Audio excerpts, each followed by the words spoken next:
Hey, Max here for Movie Madness Entertainment. Welcome to the show. So if you're looking forward to everything in entertainment, movies, video games, music, collectibles, comics, toys, whatever, you're in the right place. So please hit that subscribe button and the notification bell. So what I strive to do in my reviews, out of the theater reviews, is reviews for the working man. I'm only going to recommend if it's theater worthy, if it is. And I want movies to be good. So I feel like I'm the most unbiased reviewer here on YouTube, and my followers really support that.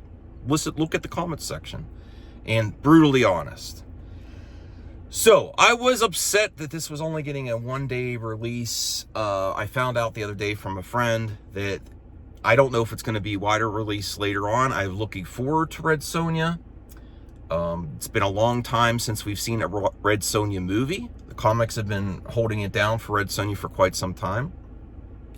A barbarian warrior with red fiery hair. One of the last survivors from her clan of people, strives to survive in the wilderness with animals and find her people and become the warrior she was meant to be. And you get that story. Is it good? No, it's not good. Is right off the bat, the good thing about this movie is you don't have to see it.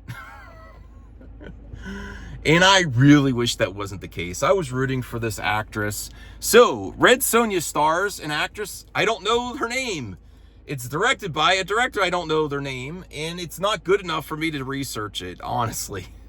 I wish it were. I'm not, I mean, like Anthony says, no shade to the cast and crew, but there's very few bright spots here. Actually, the bright spot for me out of all the cast was the villain, Emperor Drakon, I don't know. You get the idea. He's an emperor. He was at least enjoyable, funny. He at least tried hard with the lines. It wasn't the director that got his lines to do that. It was the actor, because everyone else was monotone and cringy when they're delivering the horrible dialogue. Can this movie be saved by the action? Because that's what you're there for. Is it at least there? Is it theater worthy for the action? Unfortunately, there's some bright spots. And Red Sonja looks really badass at the end of the movie. It's sort of like, without getting into spoiler territory, it's sort of like Red Sonja meets Gladiator. It has sort of a similar premise that she starts competing in games. And there's some cool characters, but this is very forgettable. This is like every concern that you thought maybe in the trailer, from the trailer. And I love the trailer. I'm like, well, maybe it's a hidden gem. Maybe it's really good. Most of the best spots are in the trailer, and every concern that you might have, it's like straight to DVD, straight to VOD. I've seen fan films that have better acting, except for The Emperor.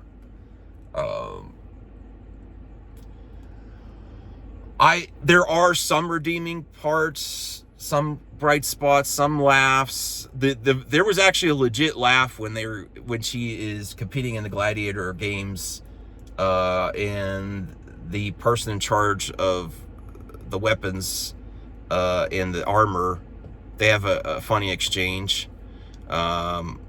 No, but this won't protect anything, but the crowd will love it. That was actually a funny line. There's a few lines like that, but nothing I could recommend this movie for. So where do I'm actually, it was also long. It has there's not, for me, there's people out there that have this campaign of stop long movies. I say no. If it's a good movie, the time doesn't mean anything for me. I could sit there forever. For a movie that's this mediocre, you felt every minute. It ended a little stronger than I was expecting. I really was looking at my watch, but my watch was off because I use my cell phone, and that's where so I was just looking at my wrist like, oh my God, this is long. So I probably would be a 5 out of 10, but I'd say 6 out of 10. It's not the worst thing I've ever seen. There's no way I could recommend you go spend your money on this movie. Absolutely not. It's not theater worthy. It's barely VOD worthy. It's almost a skip, but I would say 6 out of 10 is generous for this movie. And the only reason I gave it a 6 instead of a 5 out of 10 is the performance from the villain was actually decent. One of the villains was decent. And I think he's been in Misfits, that UK show Misfits, and then also Umbrella Academy is where I think, and he is a great actor. And you could tell because none of the other cast is anywhere on the level of this actor. And I'm not saying he's the best actor ever, but he at least brought some fun, gravitas, and some humor and some villainy. Actually, I think he would have been better in Gladiator 2 than Joseph Quinn or that other guy, because it's a similar movie. I think he would have been a better villain in Gladiator 2 in a better movie. And Gladiator 2 wasn't great either. So that's my final thoughts. I'm sorry to say, not theater worthy. 6 out of 10. Barely VOD worthy. Don't rush out to the theater to see this. Can't recommend it. And you know what? You don't have to, because I think it's going straight to VOD after this. And for once, the executives might be right if they did this.